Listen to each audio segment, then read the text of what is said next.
Hi friends, പുതിയൊരു വീഡിയോയിലേക്ക് എല്ലാവർക്കും സ്വാഗതം. ഇതെവിടാ സ്ഥലമെന്നല്ലേ, ഇത് ആലപ്പുഴയാണ്. ഞങ്ങൾ സ്കൂളിൽ നിന്നും സിസ്റ്റേഴ്സും ടീച്ചേഴ്സും പിന്നെ നോൺ ടീച്ചിങ് സ്റ്റാഫും എല്ലാവരും കൂടെ ആയിട്ട് ഒരു വൺ ഡേ ട്രിപ്പ് പോകാനിടയായി ആലപ്പുഴയിൽ. അവിടുത്തെ വിശേഷങ്ങളൊന്ന് കണ്ടാലോ? ഞങ്ങൾ മൊത്തത്തിൽ 41 പേരാണ് പോയത്. ഞങ്ങൾ രാവിലെ 4 മണിക്ക് സ്കൂളിൽ നിന്ന് തിരിക്കുകയുണ്ടായി. ആലപ്പുഴ എത്തിയപ്പം 10-10:30 അതായത് ഇതിനിടയ്ക്ക് ഞങ്ങൾ ആലപ്പുഴയിൽ കൃപാസനം പള്ളിയിലൊന്ന് കയറിയായിരുന്നു. അവിടെ കയറി എല്ലാവരും ഒന്ന് പ്രാർത്ഥിച്ചിട്ട് ഇറങ്ങിയതാണ്. ഇപ്പോൾ 10:30 ആയപ്പോൾ നമ്മൾ ആലപ്പുഴ ഹൗസ് ബോട്ടിൻ്റെ അടുത്ത് എത്തിയിട്ടുണ്ട്. ഇവിടെ ഞങ്ങൾ ഓൾറെഡി ഒരു ഹൗസ് ബോട്ട് ബുക്ക് ചെയ്തിട്ടുണ്ട്. അതിനുവേണ്ടി വെയിറ്റിംഗ് ആണേ. ഞങ്ങളെല്ലാവരും ആദ്യമായിട്ടാണ് ഹൗസ് ബോട്ടിൽ കയറാൻ പോകുന്നത്. അതുകൊണ്ട് തന്നെ എല്ലാവരും നല്ല ത്രില്ലിലാണ്. ഞങ്ങളുടെ ഹൗസ് ബോട്ട് എത്തിക്കഴിഞ്ഞു. ഓരോരുത്തരായിട്ട് അതിനകത്തോട്ട് കയറുകയാണേ. ഇതാണ് ഞങ്ങളുടെ ബോട്ട് ഡ്രൈവർ. ഈ ഡ്രൈവർ ഇരിക്കുന്നതിൻ്റെ 2 സൈഡിലായിട്ടും നമുക്ക് ബോട്ടിനകത്തോട്ട് കയറാനുള്ള ഡോറുണ്ട്. അതുവഴി ഇങ്ങനെ കയറുമ്പോൾ നമ്മുടെ വീടിനൊക്കെ സിറ്റ് ഔട്ട് പോലെ ഒരു സ്ഥലമാണ്. നമുക്കതിനകത്ത് എല്ലായിടവും ഗ്ലാസ് ആണ്. അത് കാരണം തന്നെ നമുക്ക് അതിനകത്ത് ഇരുന്നുകൊണ്ട് തന്നെ പുറം കാഴ്ചകളൊക്കെ മനോഹരമായിട്ട് കാണാവുന്നതാണ്. 10-25 പേർക്ക് സുഖമായിട്ട് ഇവിടെ ഇരിക്കാനുള്ള സ്ഥലമുണ്ട്. ആവശ്യക്കാർക്ക് ടി വി കാണാനുള്ള ഫെസിലിറ്റി ഉണ്ട്. പിന്നെ ഷോ പീസൊക്കെ വെച്ചിട്ടുണ്ട്. പിന്നെ എമർജൻസി കോൺടാക്റ്റിന് വേണമെങ്കിൽ ഫയർഫോഴ്സ്, ആംബുലൻസ്, പോലീസ് എല്ലാ നമ്പറും എഴുതി വെച്ചിട്ടുണ്ട് കേട്ടോ. ഈ സിറ്റ് ഔട്ടിൽ നിന്ന് അല്ലെങ്കിൽ ഈ ഹാളിൽ നിന്ന് നമ്മൾ അകത്തോട്ട് പോകുമ്പോൾ ഒരു ചെറിയ ഇടവഴിയാണ്. അതുവഴി ഇങ്ങനെ പോകുമ്പോൾ 2 റൂമുകൾ ഇവിടെ താഴെ തന്നെയുണ്ട്. നല്ല ബെഡ്റൂമാണ്, അറ്റാച്ച്ഡ് ബാത്റൂം, നല്ല ഫെസിലിറ്റീസ് ഉള്ള നല്ല അടിപൊളിയായിട്ടുള്ള നല്ല വൃത്തിയുള്ള റൂമുകളാണ് കേട്ടോ. ക്ഷീണിച്ച് വന്നവർക്കൊക്കെ ഒന്ന് ഫ്രഷായിട്ട് അല്പനേരം വിശ്രമിച്ചിട്ട് എണീക്കാൻ പറ്റുന്ന ഒരു സൗകര്യമാണിവിടെ. നമുക്ക് ഈ ബോട്ടിൽ 6 മണിക്കൂറാണ് സമയം പറഞ്ഞിരിക്കുന്നത്. 11 മണിക്ക് നമ്മൾ കയറി 6 മണിക്കൂർ നമുക്കിതിനകത്ത് സ്പെൻഡ് ചെയ്യാൻ സമയമുണ്ട്. ഇപ്പോൾ എല്ലാവരും ഈ ബോട്ട് മുഴുവനും ഒന്ന് ചുറ്റി കാണുകയാണ്. ഇത് താഴത്തെ നിലയിൽ തന്നെയുള്ള 2ാമത്തെ ബെഡ്റൂമാണ്. യാത്ര കഴിഞ്ഞ് ക്ഷീണിച്ച് വന്ന ടീച്ചേഴ്സൊക്കെ ഫ്രഷ് ആകാനുള്ള ഒരു തിരക്കിലാണ് കേട്ടോ. ഇപ്പോൾ നമുക്കിനി ബാക്കി സ്ഥലങ്ങളും കൂടെയൊക്കെ ഒന്ന് പോയി കണ്ടാലോ. ഇവിടെ താഴെ തന്നെ 2 റൂമുകൾ ക്ലോസ് ചെയ്തിട്ടിരിക്കുകയാണ്.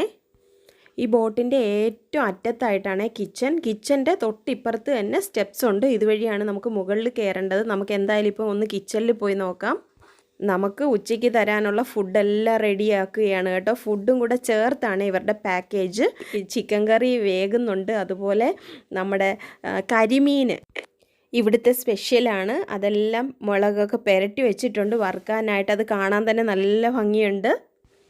ഈ ആലപ്പുഴയുടെ സ്പെഷ്യൽ കരിമീൻ ഞങ്ങളെല്ലാവരും ആദ്യമായിട്ടാണ് കഴിക്കാൻ പോകുന്നത്. പിന്നെ ഞങ്ങൾക്ക് തരാൻ വേണ്ടിയിട്ട് വെൽക്കം ഡ്രിങ്കൊക്കെ ഇവിടെ റെഡിയാക്കി വെച്ചിട്ടുണ്ട്. ഈ അടുക്കളയിൽ നിന്ന് ഒരു സ്റ്റെപ്പ് കയറി കഴിഞ്ഞാൽ അവിടെ കുറച്ചൊരു സ്പേസ് ഉണ്ട്. അത് നമുക്കൊന്നും സേഫ് അല്ല, കാരണം അത് കൈവരിയൊന്നുമില്ല. അവർക്ക് അത് കുഴപ്പമില്ല. പക്ഷേ നമുക്ക് കുഞ്ഞുങ്ങളെയൊക്കെ കൊണ്ടുപോകുന്നവർ അവിടെയൊന്നും പോകാതിരിക്കുകയായിരിക്കും നല്ലത് കേട്ടോ. നമ്മുടെ ബോട്ട് ചെറുതായിട്ട് മൂവ് ആവുന്നുണ്ട്. ഇതിനകത്തൂടെ പുറത്തെ സീനറികളൊക്കെ കാണാൻ നല്ല രസമുണ്ട്. ഒത്തിരി ബോട്ടുകൾ അവിടെ ആയിട്ട് നിൽക്കുന്നുണ്ട്. അതൊക്കെ പല വെറൈറ്റി ആയിട്ടുള്ള ബോട്ടുകളാണ് കേട്ടോ. കാണാൻ നല്ല ഭംഗിയുണ്ട്. ഇനി നമുക്ക് മുകളിലോട്ടൊന്ന് കയറി നോക്കിയാലോ. സാധാരണ നമ്മുടെയൊക്കെ വീടുകൾ പോലെ തന്നെയാണ് ഇതിന് ഡിസൈൻ ചെയ്തിരിക്കുന്നത്. താഴത്തെ പോലെ തന്നെ ഇവിടെ മുകളിലും ചെറിയ ഒരു വഴി പോലെയാണ്. അതിൻ്റെ ഒരു സൈഡിലായിട്ടാണ് റൂമുകളുള്ളത്. ഇവിടെ ആദ്യം കയറുന്ന ഉടനെ തന്നെ വലതുവശത്ത് ഒരു ബെഡ്റൂമുണ്ട്. നമ്മുടെ ടീച്ചേഴ്സ്, ആൻറ്റിമാരെല്ലാം ഇവിടെ ഉണ്ട് കേട്ടോ. ഇനി നമുക്ക് അപ്പുറത്തെ റൂമും കൂടെ ഒന്ന് നോക്കാം. ടോട്ടലായിട്ട് 4 ബെഡ്റൂമാണ് അവർ നമുക്ക് അലോട്ട് ചെയ്ത് തന്നിട്ടുള്ളത്. താഴെ 2 ബെഡ്റൂം കണ്ടു. ഇതിപ്പോൾ മുകളിലത്തെ 2ാമത്തെ ബെഡ്റൂമാണ്. 4 ബെഡ്റൂമും നല്ല സ്ഥല സൗകര്യമുണ്ട്. അതുപോലെ നല്ല ബെഡുണ്ട്, അറ്റാച്ച്ഡ് ബാത്റൂമുണ്ട്. എല്ലാവിധ സൗകര്യങ്ങളുള്ള നല്ല സെറ്റപ്പായിട്ടുള്ള ബെഡ്റൂംസാണ് കേട്ടോ. ബെഡിൽ കിടന്നുകൊണ്ട് തന്നെ നമുക്ക് പുറത്തുള്ള മനോഹരമായ കാഴ്ചകളൊക്കെ കാണാം. കായലിലെ കാഴ്ചകളെല്ലാം തന്നെ നമുക്ക് ബെഡിൽ കിടന്നുകൊണ്ട് തന്നെ കാണാൻ പറ്റുന്ന സൗകര്യത്തിലാണ് ഇവർ ഇത് സെറ്റ് ചെയ്തിരിക്കുന്നത്. അടുത്തതായിട്ട് നമ്മൾ കാണാൻ പോകുന്നത് ഇവിടുത്തെ ഡൈനിങ് ഹാളാണ് കേട്ടോ.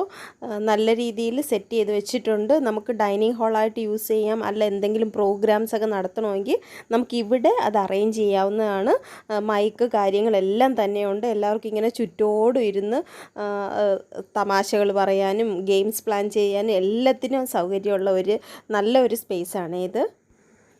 ഈ ഡൈനിങ് ഹാളിൻ്റെ എൻഡിലായിട്ട് ഒരു ചെറിയ സിറ്റ് ഔട്ടുണ്ട്. നമുക്ക് അവിടെ പോയിരുന്ന് നല്ല കാറ്റ് കൊണ്ട് പ്രകൃതി സൗന്ദര്യം എല്ലാം ആസ്വദിക്കാൻ പറ്റുന്ന ഒരു പ്ലേസാണ് കേട്ടോ ഇത്.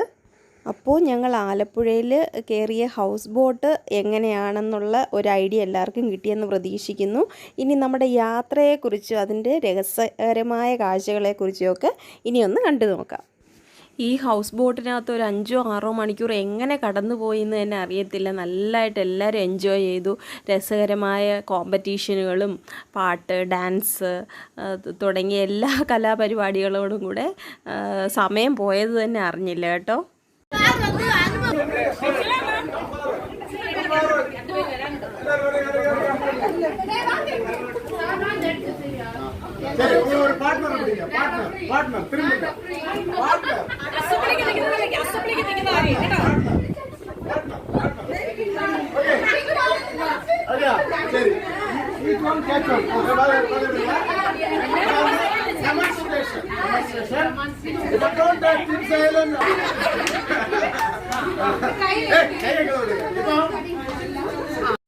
നമ്മുടെ പ്രിയങ്കരനായ PT മാസ്റ്റർ സിബിൻ സാറ് ലേഡി ടീച്ചേഴ്സിനെല്ലാം ഒത്തിരി ടെക്നിക്സൊക്കെ പഠിപ്പിച്ചു തന്നു. അതായത് പെട്ടെന്നൊരു അടി വന്നാൽ എങ്ങനെ ബ്ലോക്ക് ചെയ്യാം, ആരെങ്കിലും മാല തട്ടിപ്പറിക്കാൻ വരുവാണെങ്കിൽ എന്ത് ചെയ്യണം, പിന്നെ ഹസ്ബൻഡ് എങ്ങാണോ അടിക്കാൻ വരുവാണെങ്കിൽ എങ്ങനെ ബ്ലോക്ക് ചെയ്ത് തിരിച്ചു കൊടുക്കുക എന്ന് പോലും സാറ് ഞങ്ങൾക്ക് എല്ലാവർക്കും നല്ല രീതിയിൽ ഡീറ്റെയിൽഡ് ആയിട്ടുള്ള ഒരു ഡെമോ ക്ലാസ്സൊക്കെ നടത്തി കാണിച്ചു തന്നു. ശരിക്കും പറഞ്ഞാൽ എല്ലാ ടീച്ചേഴ്സും നല്ല ഉത്സാഹത്തോടു കൂടെ തന്നെ സാറിൻ്റെ ക്ലാസ് അറ്റൻഡ് ചെയ്യുകയും അത് പരീക്ഷിച്ച് നോക്കുകയൊക്കെ ചെയ്തു കേട്ടോ.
അങ്ങനെ ഞങ്ങളെല്ലാവരും ബോട്ടിൽ നന്നായിട്ട് എൻജോയ് ചെയ്തു. ഉച്ചയ്ക്ക് അവിടുത്തെ ഭക്ഷണവും കഴിച്ചു. വൈകുന്നേരം ചായയും പഴംപൊരിയും ഒക്കെ കഴിച്ച് എല്ലാവരും ഒരു 5-6 മണിക്കൂർ നല്ല രീതിയിൽ യാത്ര ചെയ്തിട്ട് ഞങ്ങളെല്ലാവരും തിരിച്ച് വന്ന് ബോട്ടിൽ നിന്ന് ഇറങ്ങുകയാണ്.